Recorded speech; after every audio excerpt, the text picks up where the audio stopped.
श्री राम। सब कुछ प्रभु के हाथ में है। लाभ हानि, यश अपयश, जन्म मृत्यु सब कुछ प्रभु के हाथ में है। हमारे और आपके हाथ में कुछ नहीं है। हमारे और आपके हाथ में सिर्फ कर्म करना है।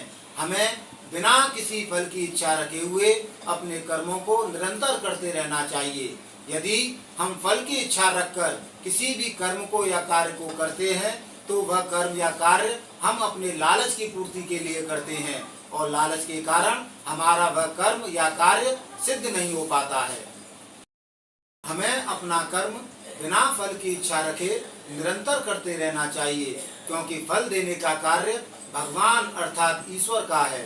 भगवान अर्थात ईश्वर के पास प्रत्येक मनुष्य का पल पल का लेखा जोखा है और भगवान अर्थात ईश्वर उन लेखों जोखों के आधार पर अर्थात कर्मों के आधार पर सभी मनुष्यों को फल प्रदान करने का कार्य करते हैं।